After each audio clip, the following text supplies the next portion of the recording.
Hi, this is Jim Ziegler, the Alpha Dawg, and this is the Dawg Pound. Okay, I promised you that we were going to have a whole handful of state presidents of various state dealer associations, and so far I haven't got them all, but I do have one of the stars of the show, one of my best friends in the dealer association world, my friend Bob Okonewski. Hey, Bob. How are we all doing today? We took a vote. We kicked everybody else off the island. Okay, the dog pounders are all much here. more fun than the other two.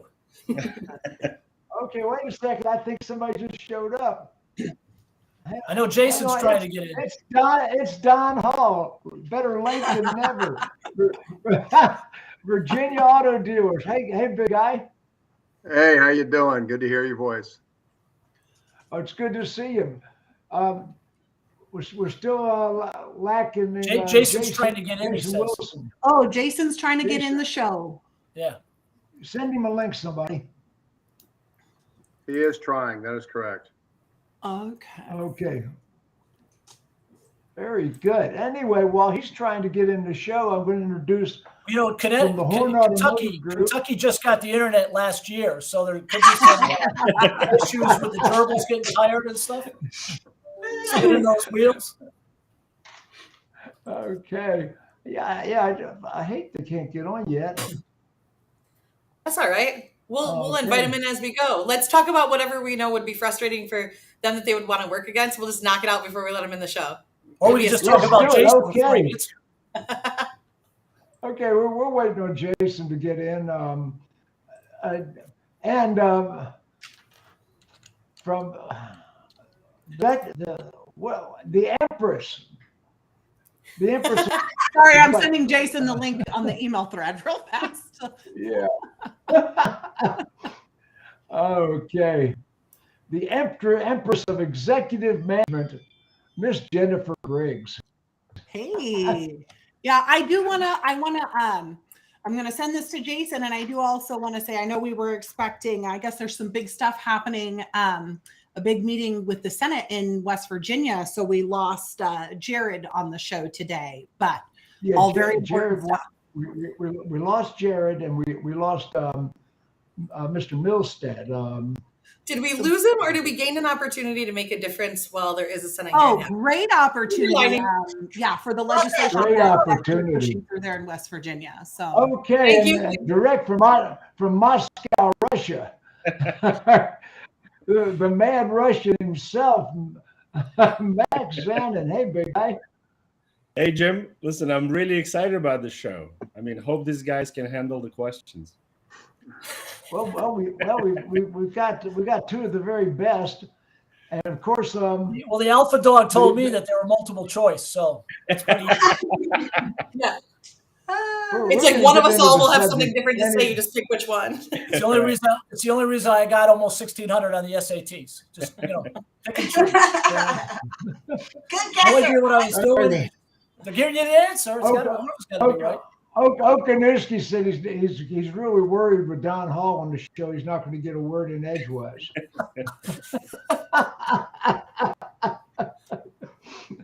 So anyway, there goes getting confidence in the future. the queen of BDC, Bobby Heron. I don't feel like there was enough enthusiasm behind that. I would like a do-over. I'd like a do-over on my intro. We need some warm-up music. Directly from on-site in the dealership, working hard today, the queen of BDC, Bobby Heron. So kind of you. Thank you. Hi, everyone. Okay, let's start with Don Hall, Virginia Auto Dealers Association. And Don, what is happening with all the dealer associations fighting back forward? I see where Honda just announced that they're going to sell cars directly and let dealers relegate back to being service centers. Chevrolet's talking about making Corvette a separate brand. So what I'm hearing is there's a lot of stuff happening with the manufacturer, a lot of maneuvers around the franchise laws. What do you see it? You know, first of all, it's good to be with you and my other friends on today's call. You know, it's funny, when I was trying to get in, couldn't figure out how to get in on this. I got a text from a buddy of mine who is a Navy SEAL who serves in the Virginia General Assembly. And here's the text. It's an article. Ford CEO wants to end haggling for electric car sales, and he's gotten 2/3 of U.S. dealers to agree. Now, all of us have seen that in the last couple of days. And I am woefully reminded, this concept that 2/3 of the dealers have agreed is categorically untrue. Farley knows that. What he does know is that dealers at this point don't have many options today. And so thus they're going to go along with the program. As we all know, they're not writing checks for $1.3 million today, but they have the risk of being left out of something in the future. And they're depending upon Bob and I and many others that run the state associations to come up with potential fixes at the end of the day. And I certainly won't speak for Massachusetts, but we have some strategies in Virginia and other states who have similar laws to what Virginia has. And because I don't wish to dominate the time, I'll stop there for a minute and then I can answer some questions about that. Okay, well, Ford is unconscionable.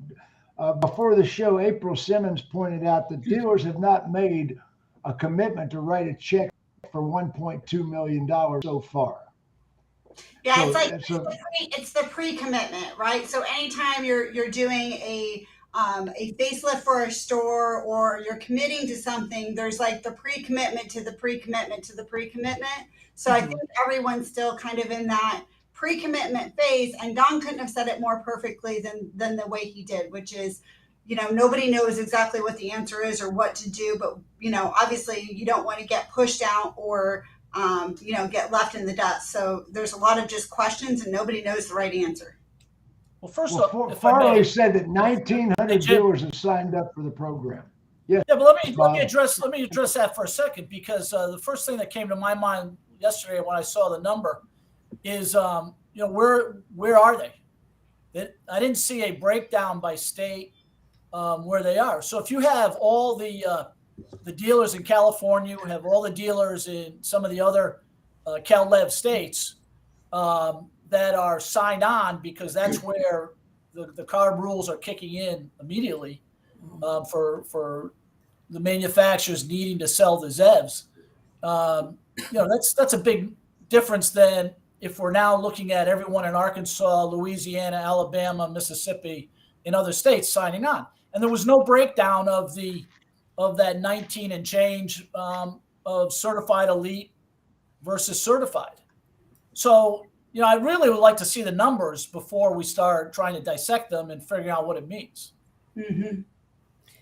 It's interesting, the headlines and the difference that they can make, because when those articles came out yesterday, I saw posted several times throughout social media today, was like them side by side. And one was Ford battles with dealers over EV sales plan. And one was Ford's got 2/3 of the dealers to agree. And it's amazing how those headlines will influence the people who read them to believe that that's actually what's occurring. Yeah, that's what they're for. Based on where they're getting right? By design. Yeah. It's meant to lead you wherever, but it's frustrating from just, you know, don't bite the hand that feeds you. It's like, yes, it's a pre-commitment. I realize these are not going to be the actual numbers that are working with, but I think Bob brought up a really great point. If Farley's so proud of all of these folks who've already signed on, let's look at the list. Listen, I have a stupid question. We were just been joined by Jason Wilson from Kentucky Auto Dealers. You guys got Wi-Fi now. Jason. We made it. Yeah, we have some Wi-Fi working now. I'm from platform, so sorry for the lateness. Glad to be with you all. Welcome. We're talking about Farley's announcement yesterday that 1,900 dealers signed up for the EV program. I don't believe it. Where are these dealers? I talk to hundreds of dealers monthly. I don't know these dealers. Did he just reach in, pull them out of his anatomy? Where did he get these dealers? No, I think dealers sincerely signed up. because they didn't have any other choice. If you've been a longtime member of the Ford family, dealership family, like most of our dealers have been here in Massachusetts, you've enjoyed quite a bit of success being a Ford dealer, and they want to be Ford dealers. They just don't like certain aspects of this program as it's being offered to them. And what choice did you have? You either want to be a Ford dealer or not be a Ford dealer. And I suppose by not doing anything, you could choose to roll the dice for a couple of years and then try to opt in 2025 if they let you. But I think as Don hit it on the head earlier is, sign up for the program and keep working for some changes. We've had conversations with Ford, and we've laid out that if they really made some changes and let dealers be dealers, instead of trying to dictate what the vehicle sales price is going to be and not being able to move off it, and dictating to a customer what the trade-in is going to be, and trying to create some sort of public facing charge. Let's forget Ford for a second. What about Honda? Well, the Honda thing is very problematic because not only is Honda, but it ends up being Acura too. And up here in the Northeast, those are very successful brands. And it's obvious that people are in love apparently with this Tesla model of trying to destroy the dealer network. But as we've all been hammering away for years, it's just not the right approach. As we see with Tesla, let me ask Jason. The Tesla numbers are flattening out as more of the legacy manufacturers are going to be rolling out their own EV products. Right. I've said this for years. Tesla will have 2% of the market share here. They're 2% of the market share here. They will continue to have 2% of the market share. As these other legacy manufacturers start rolling out better product, more attractive product, easily serviced product, because there's dealers everywhere, I think the Tesla model will fall by the wayside. Agreed. Let me ask Jason a question. Jason, is what Ford is doing legal? I see there's lawsuits in New York. There's lawsuits coming out of Arkansas. They're withholding certain desirable products from dealers if they don't comply with and sign up for the program. Is this legal? Yeah, the question, right? There are a number of states that have statutes that this program, Kentucky being one of those. We wrote our letter to Ford, like several other states did. The specific statutes that we felt this program was a violation of, actually did not address any of those specific statutes in their simply made the blanket statement, as I think they did with all of the states, and that they felt the program. Let me go back to something that Bob said earlier, though, because I also agree that number may be right as far as that amount of numbers of Ford dealers that did sign up. I did a survey of my Ford dealers yesterday and just said, hey, what did you do? And at what level did you sign in? And 80% of them went ahead and quote, signed up for the program. Today, who knows? What that means next week, who knows? But they made that initial step. What's the option? You're essentially just putting yourself out to pasture and cut, the future offerings from Ford. So that number doesn't surprise me, Frank. There's nothing that actually has to be done today other than say, okay, I'm in, and then see where they can still back out. Sure. Right. How about Virginia, Don Hall? Don Hall, how about Virginia? Couple comments. One, in defense of my friend Jason, he's actually a macho, tough Marine, but his voice is coming over a little bit squeaky because of the lack of technology in Kentucky. So, Jason, you sound a little funny in the way you talk. Yes, we're behind here. But he's actually a tough guy. Like myself, he's a Marine. Jason's still on the AOL dial-up, I think. Yeah, I think that's true. Yeah, listen, he's that little guy running across the screen. That is fantastic.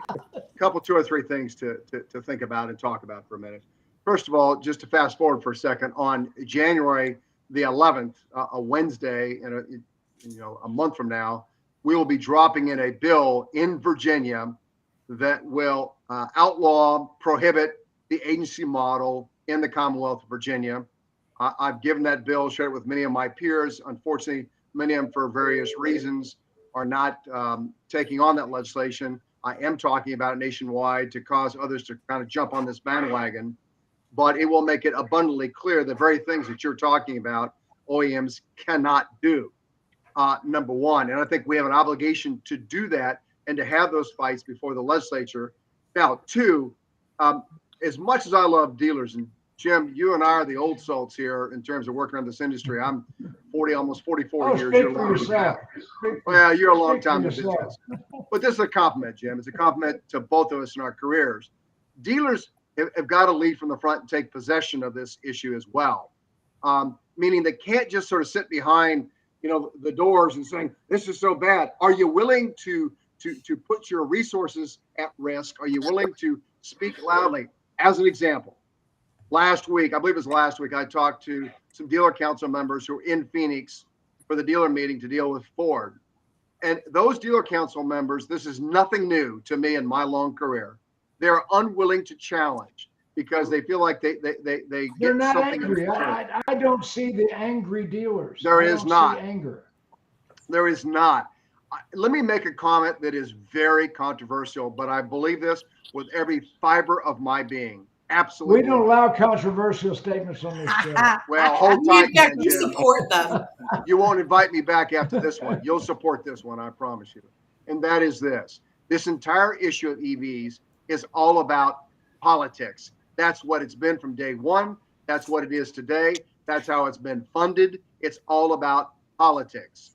When Washington changes, I wouldn't be surprised the Republicans in control of the House now will slow things down as it pertains to EVs. When Washington changes, finally, you will see that these manufacturers will back down rapidly. There is no way between batteries, charging station, and many other reasons that these OEMs can go all EV in 35 or 30.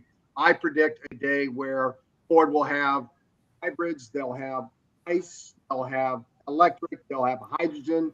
Toyota's right about the things they're saying. And so the dealers, what is on our side is time. The longer it takes for implementation, the more the OEMs go, oh crap, we have really screwed up here. We cannot do this. We're willing to admit it now because Washington has changed. And therefore, thank goodness we didn't spend these huge monies. Now, Jason's comment about states. Most of us have laws that say, if I'm a Ford dealer or a Honda dealer or a Lincoln dealer or a Toyota dealer, whatever it is, I get my fair share of makes and models within that division of Honda, Toyota, Ford, whatever else. So we don't have that case to make until dealers are unfortunately discriminated against vis-a-vis not getting EVs. Once we have that, I feel certain we've got a hell of a case. We've got strong laws in the nation, and we've got the ability. NADA is committed massive resources with the right case, but you have to be able to show damage and not just words, but that they're actually doing something. And so, Wait a minute, Don, what about the New York lawsuit with Rich Sox, the attorney, and a group of attorneys and representing a couple of dealers? Where's that going to go? Well, I think this is more about attorneys and attorneys making money and beating on their chest, makes everybody feel good. You can't show at this point that they're not getting product. All they have is words. Right. We don't have a program that's been put in place. You can show damage when all of a sudden now there is a program actually out there and dealers are not getting them. Yes, I hate to wait that long. I think these lawyers are just out making money and it sounds good and they're beating on their chest. God bless them. They've been doing it for years. I don't have a problem with that.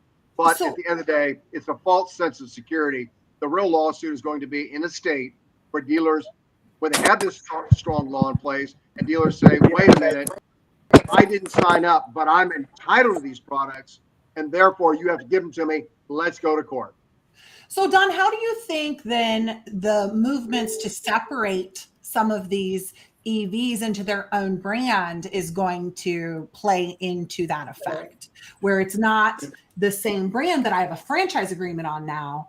it's a different brand altogether? Because we've already seen some movement. As an example, in the law that we're proposing, effective January the 11th, it makes it clear that any OEM that owns more than 25% of a subsidiary, any other company, then the dealers have all the rights and so forth. There is some concerns that today, if they split off, what the laws say in the country, we never ever contemplated the laws. We didn't write laws to deal with today's world. We didn't think of a Tesla ever being developed in terms of selling direct. We didn't think of OEMs splitting off. And so our laws are sort of behind. That's why it's great if you want to go to court, but you got to have, Bob is a great lawyer on this call today. He can attest to this. You have to have the laws in place. And you got a hell of a better case when you can show the damage. But to answer your question, that the subsidiaries are going to be considered part of the franchise. You cannot separate the Scout, internet, what we used to call the International Scout by VW, is still a VW, no matter what you call it, no matter what paint it looks like, whatever else. It's a VW, and therefore in the Virginia, you've got rights, and that's when we'll have an opportunity. But again, finally on this, part of my frustration is dealers are being way too passive. And this is a time in their life where they need to be fighting, speaking, supporting the political action committees that these states have, supporting the legislative process that we've got in place, supporting the association, or firing who's there if they're not doing their job, but get involved, get engaged, not sit back and say, we'll worry about it tomorrow, because right now we're in this month. The curse of the 30-day cycle kills our industry in so many ways, long-term wise. Yeah. Jason, what is KADA doing as far as any programs, anything you're doing to, not just Ford, but the manufacturers in general, the agency model? In Virginia and some of my peers in other states, we're actually working on for this upcoming General Assembly session as well to address these. Look, you have to really identify some specifics here, and so vague and so open to interpretation. And we are just seemingly each year going of finding ways to deviate from the franchise system. And as have said, the franchise system has been under assault for years and will continue to be.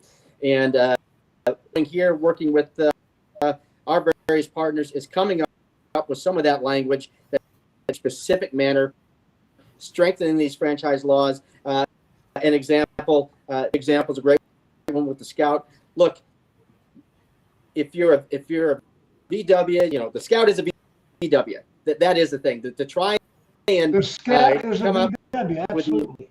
To try to come up with these fragmented ways to define things, and it's up to each of the states to fight that in their general.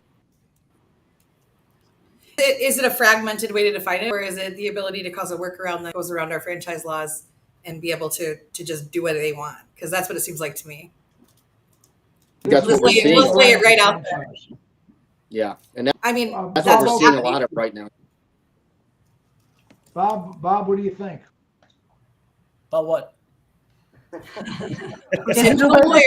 franchise law. The last 10 minutes of conversation, did you fall asleep? Well, we need your legal advice here, Bob. No, you guys covered a lot, and I'm choosing to ignore some of it because I don't want to get in trouble. But for starters, we took care of that problem on direct sales over 20 years ago when we did a rewrite of our franchise law.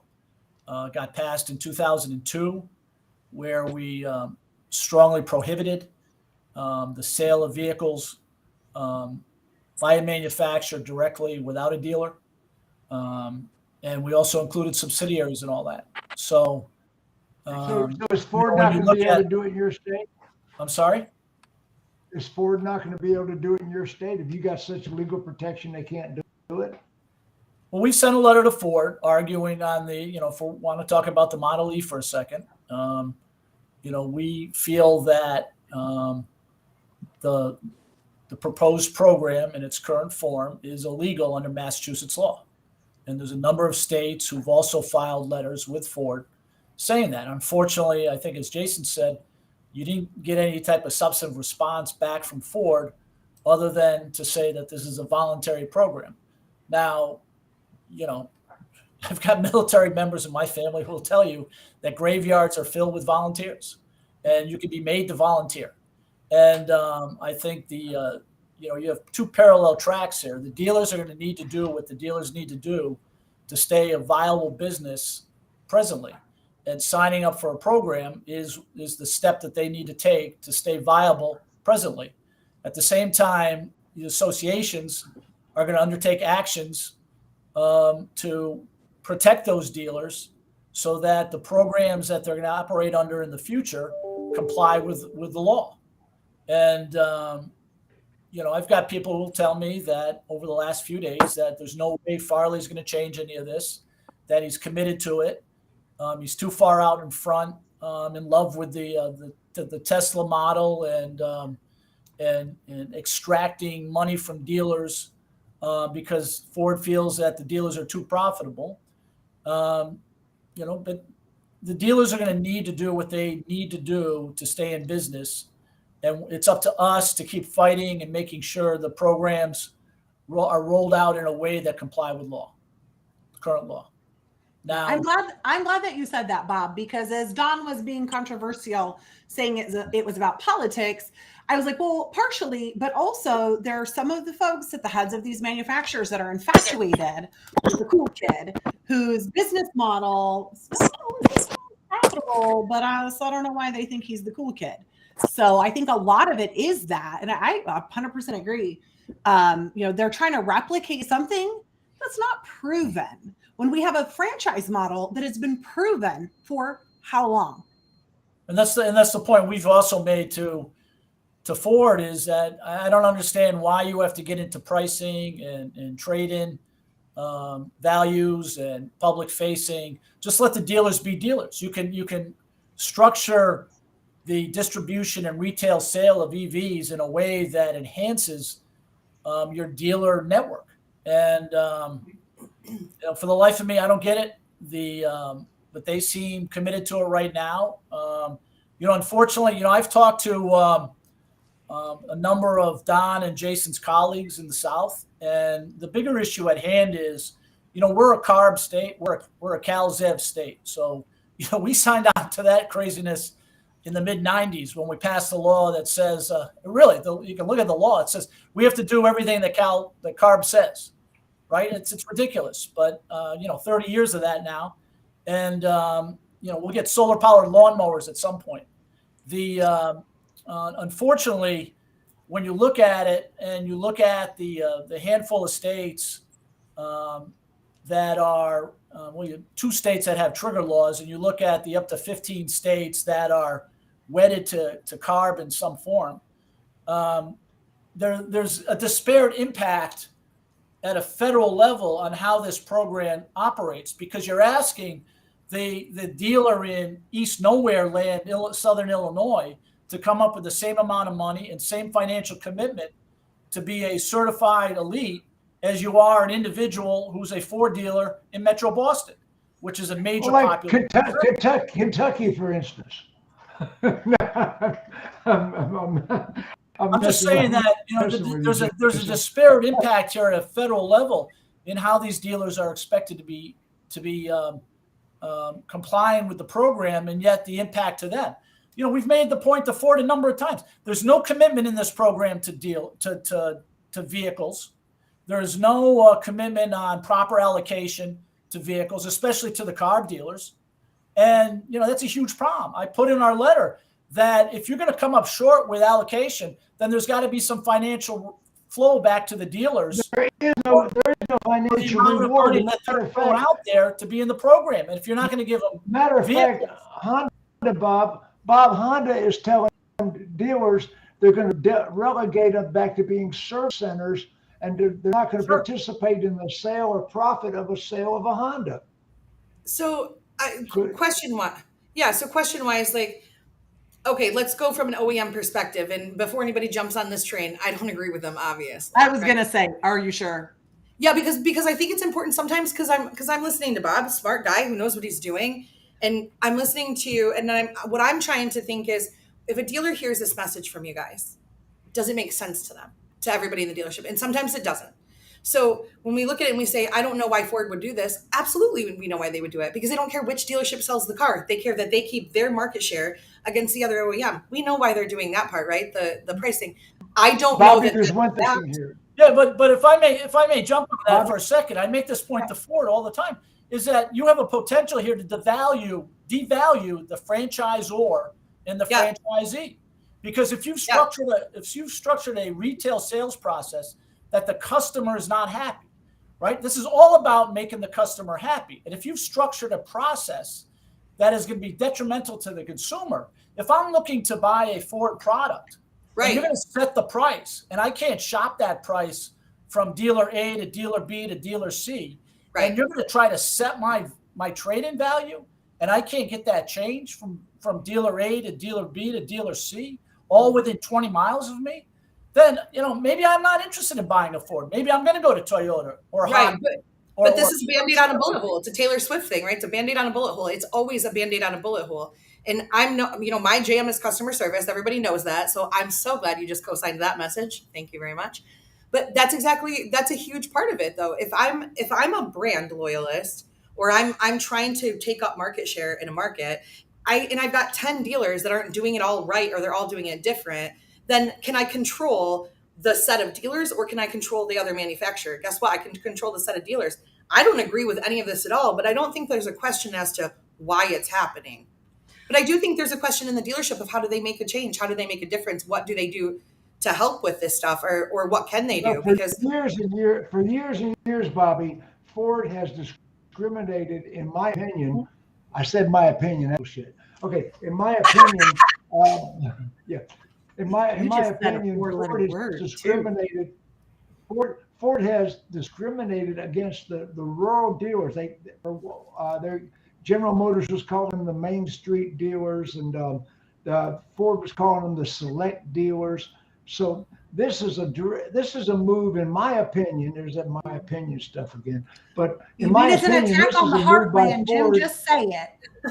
This is a war to get rid and divest themselves of the smaller franchise dealers that they have a life commitment. But how are those of us who live in the middle of nowhere? You're exactly right, though. But that's what I mean when I say, why are we always saying that we don't know why? Look, I spent the majority of my career as a dealer operations director for a massive group and as a general manager, not in the VDC side of it. And a lot of Ford stores were a part of those things. But I think we all remember back to 08, 09 when GM went through the whole, we're going to shut everybody down. We're going to have this whole thing, Stellantis, huge situations there.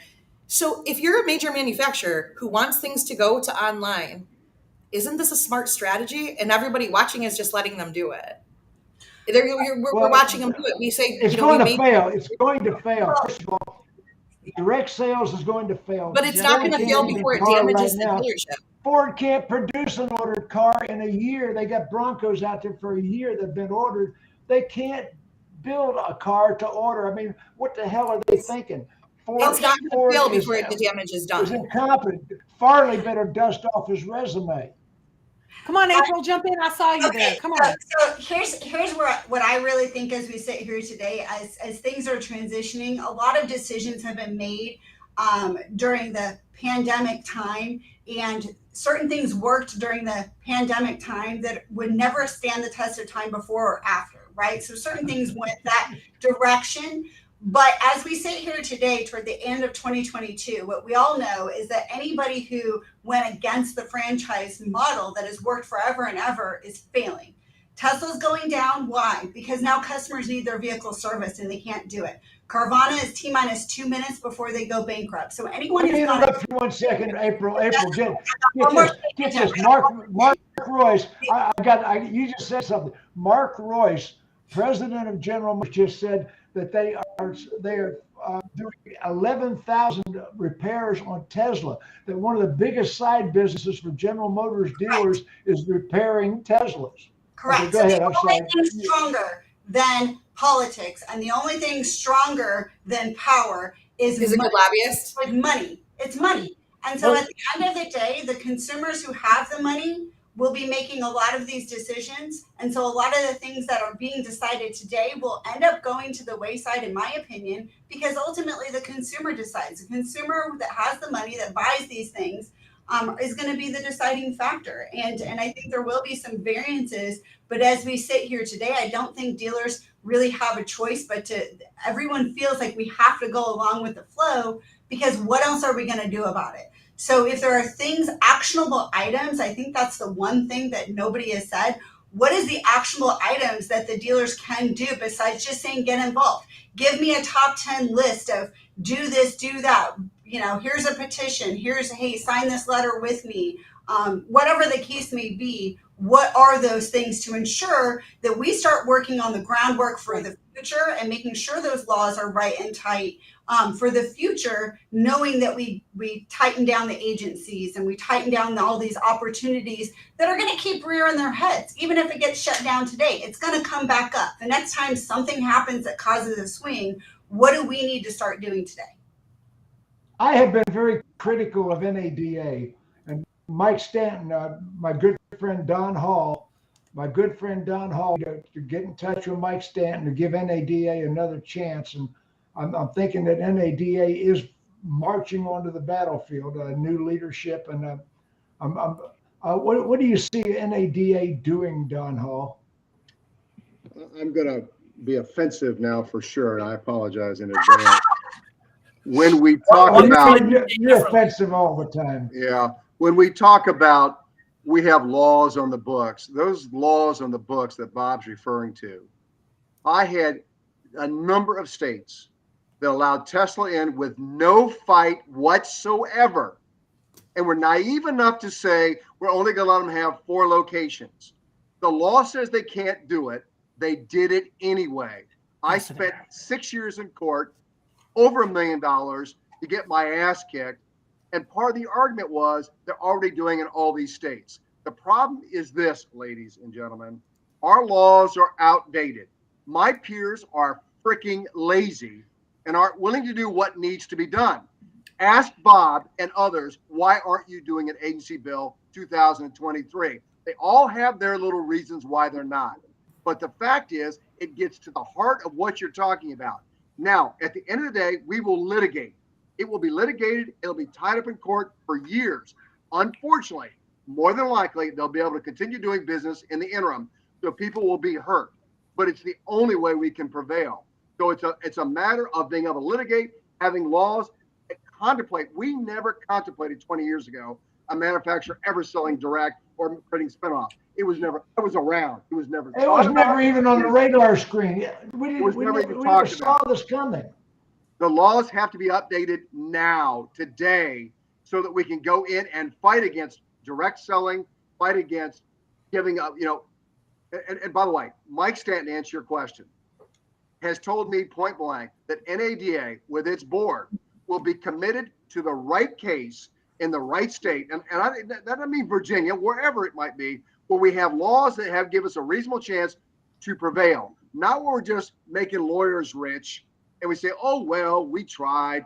This is too critical. It's too important for our future and for our past. We must win. And states must be looking at anti-agency language today for 23 session, not waiting on this. They must do it now, because your current laws don't mean a damn thing. And anybody who says they do is not telling you the truth, because it didn't stop Tesla and it doesn't stop Ford from doing what it's doing right now.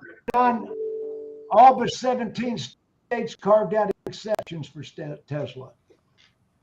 Only 7 states were true to their laws and did make an exception for Tesla.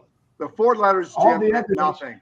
The Ford letters make us all feel good. And we go, hey, we sent the letters out. Hey, I'm trying. I'm working hard. No, you're going to have some language that is current language dealing with today's world as we know it, and then be prepared to litigate and spend millions of dollars against Ford and NADA. We're going to have to get some dealers with testicular fortitude to go do this. I guess you're going to need more women as dealers, huh? Yeah. We should probably work on that. Sure. My chairperson is a woman and tough. Look, let me get Max. Max, the curmudgeon has not said a word. Now, Oh yeah, he was real quiet. He wanted to stick up for Tesla. I could see it on his face. Behaving. No. So I just want to make a simple argument. So Tesla doesn't have dealers. So Tesla took it upon itself to build the supercharging stations, to build the charging station across the country.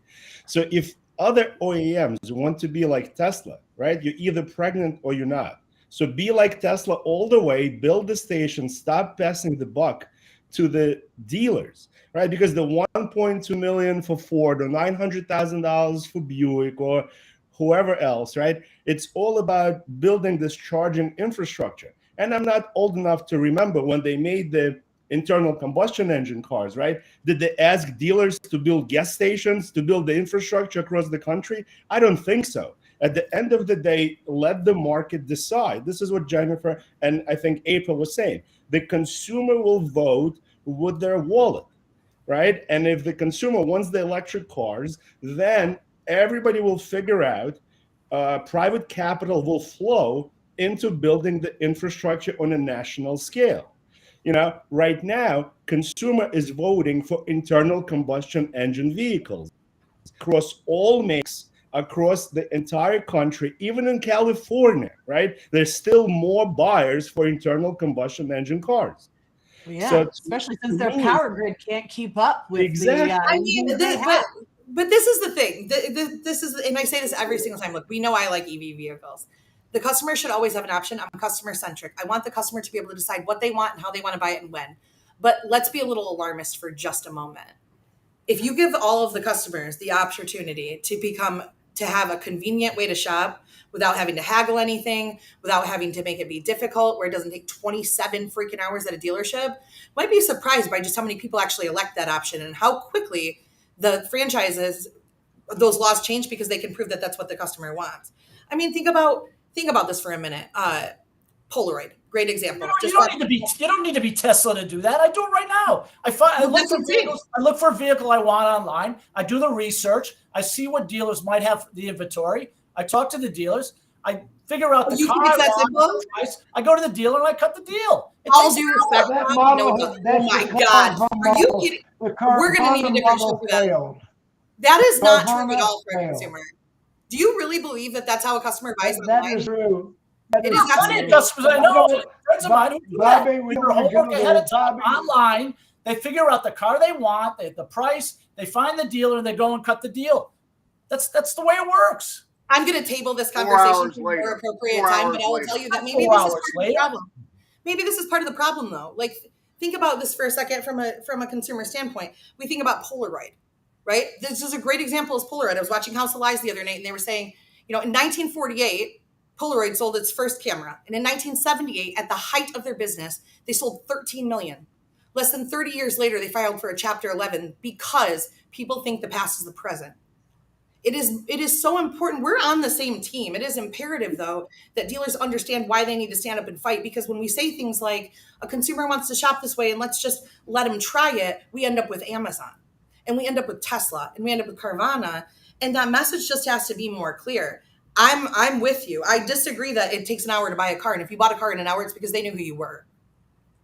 You can buy a house in an hour online, for crying out loud. Yes, you can. That's why it's such a shame that you can't buy a car. And that is why the OEM. I'm tired. I am so tired of people ragging on the dealers like they don't know what they're doing. They've been serving the consumer for a century and they've been doing it well. I'm on your side. They've been adapting. The COVID forced a lot of them to adapt a lot quicker, but they've been adapting to the current marketplace. They all have a presence online. They all have inventory online. If you got off your butt and actually, got off the YouTube and everything else and actually set your mind to looking for a vehicle that you need that fits your wants at your price, you can do it rather easily. Bob. YouTube is a great place to put your ads, though, Bob. Don't tell them to get off YouTube. And Google owns YouTube, and it's the second largest search engine. Let me get Jason. I'm reading the book every so often too. Let me get Jason. Bob, I'm with you, but that doesn't change anything. And if you can't connect with Bobby, Jason's up. Okay, Bobby, KADA. What initiatives are you doing in your state right now besides writing the letter? Don Hall said a lot of dealers are writing letters, and that's about the extent of it. What are you guys doing?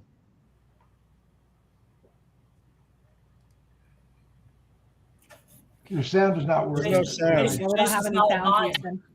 Well, hang on. There's no sound. I had you cut off. I'm sorry. Can you hear me? Yeah, we got you. Yeah. Don This cut is you off again. Off. That's nothing new. I had you cut off. I thought it was Bobby.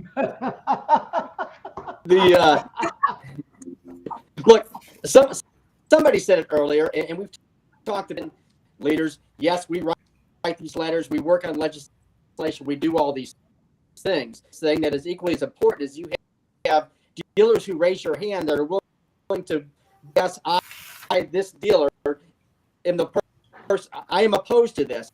I will say it. I will make that argument. And part of the issue we have is, and there are a lot of dealers doing that. It was mentioned earlier about biting the hand that feeds you, etc. So there is this.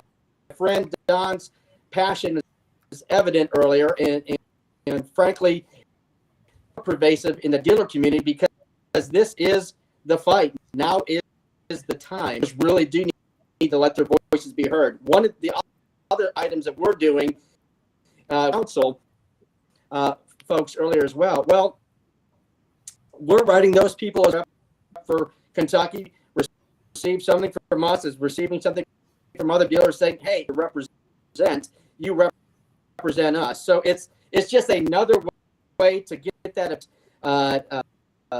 and be heard. But so I think it's a combination of doing various things, but ultimately you have to tighten up your. Once that's done, you have to have dealers ready to enter the fight. We can have the greatest. There it is. But how do they? Because April asked that Finally question said it. earlier. How can You've the got to dealers have dealers enter the ready fight? to enter the fight. You've got to have dealers ready to enter the fight. And there are some And that's doing that in some states, as you know. You have dealers that have publicly and are actually contesting this, and that's the step that be done. That's why we write these laws. That's why we have these laws. And unless you're going to check on when those are being overstepped upon, you know. Well, NADA got very legislation shy back when Ron Tunkin and the Rough Riders, and they were really fighting some of the manufacturer abuses, and they got stepped on rather hard. Don Hogg jumping on that. Well, look, I can't speak to the past. It is what it is. I'm not going to say I was a happy camper during those days, but I think today all trade associations are coming to understand clearly we have to have more than just words. We have to have actions. We must, and it's not just a phrase, ladies and gentlemen. You're facing extinction. You are facing extinction. Well, then you are going to be sucked down in the tar pits if this thing wins. I'll go down with a fight, and that I will attest to. But my point is, dealers have got to be engaged. Instead of, dealers are great in that they survive all things and everything. But this is a time in our history where the idea of manufacturers taking over the selling process and taking over inventory and taking over everything part of your business, it is the demise of the franchise. And people will hate themselves before it's all said and done. We have the ability to come together as an industry, check our egos at the door, that includes me, and be aggressive with the right lawsuit. And NADA, I know, will be supportive to make sure the franchise system goes on. By the way, without going into a lot of details, I've talked to Jim at length recently. I am convinced and willing to make the following statement publicly today. And this is based on facts that I'm not in the position to be able to reveal at this time. I do not believe that GM today has any interest nor any desire for an agency model. And you're just going to have to trust me right now. At some point, I'll reveal to you why I know that.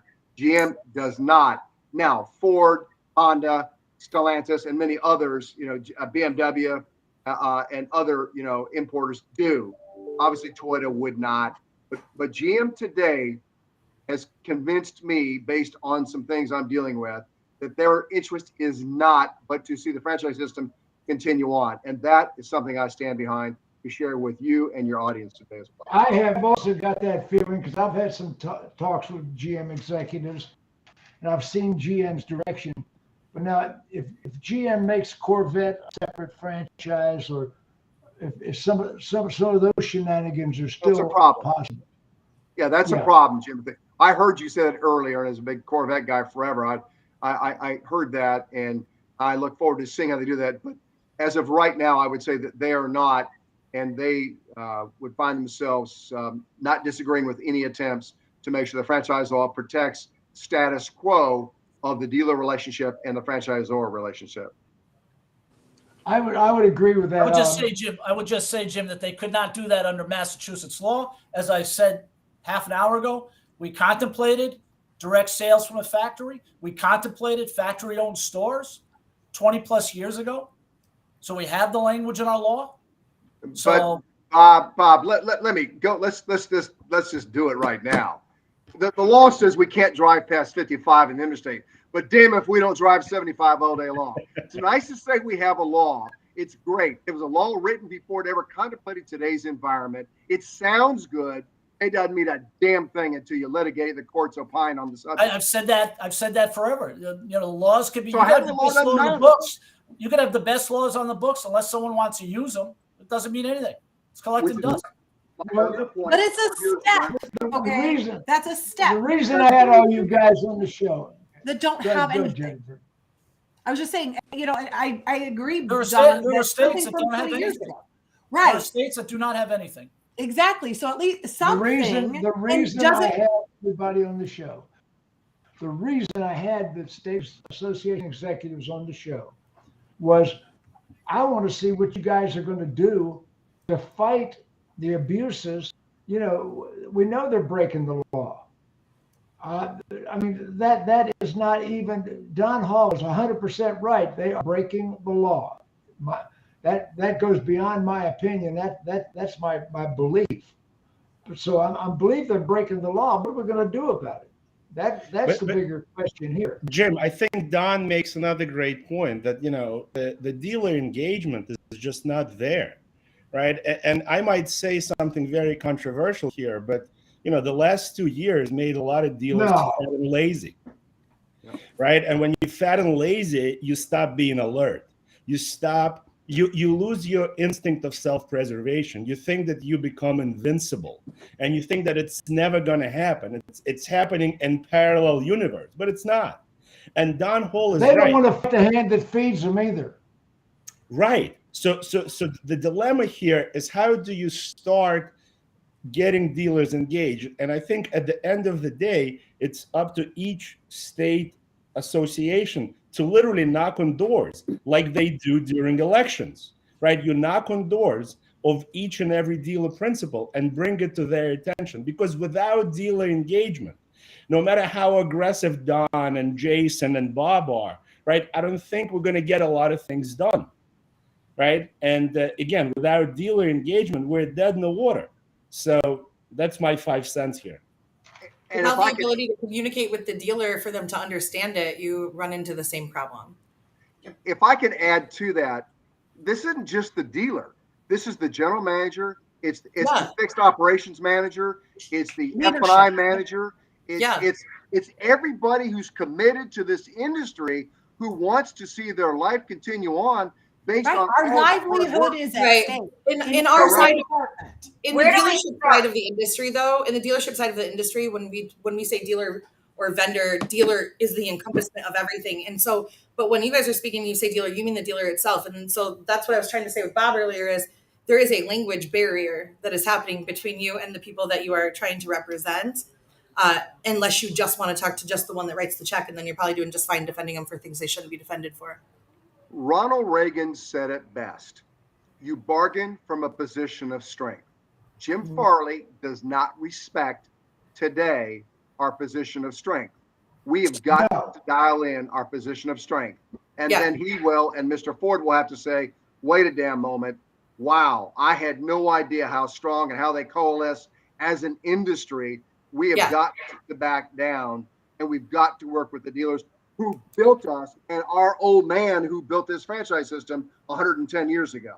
That will happen, but it has to mean we have to come together, check our egos, and it's about the entire industry and the tens of thousands of people that work in it nationwide. Okay, Really, how do we I gotta tell you, I just wrote an article in Digital Dealer magazine called "If You're Not In, You're Out." It's gotten 25,000 views. I mean, it's going viral. And what I talked about was that the big public companies are all forming their own private brand, not franchise-related used car superstores. Echo Park, all these used car superstores being created by Group One, Penske, all these people. They are ditching the factories. CarMax just gave back 2 profitable Toyota franchises because they want to be in the used car business and have no manufacturer interference. So the big publics are already abandoning some of the manufacturers, and they're not putting up with this. They're going a whole different direction. Not just the big publics, Jim. Some even, mid-sized groups are making those exact same types of efforts where you're going to be centralizing your used cars and then, handling the franchise separately. It's not just the big guys. I'm seeing groups from 8 stores up to 30 stores doing the exact same thing. Listen, I want to make one more controversial statement. If I'm a Volkswagen dealer, I would encourage Volkswagen to go direct to consumer with the Scout brand. And I am dying to meet one person on planet Earth who's looking for a Scout.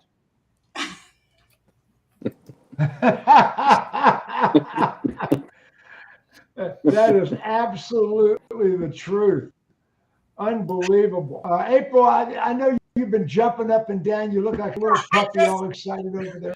Well, we keep talking about dealers need to get involved. Dealers need to get involved. Dealers need to get involved. I have the one big question. How does the GM, the fixed ops director, how do they get involved? They don't know. Most of them, first of all, don't even know any of this is going on or how it might impact them down the road, how it might impact them tomorrow.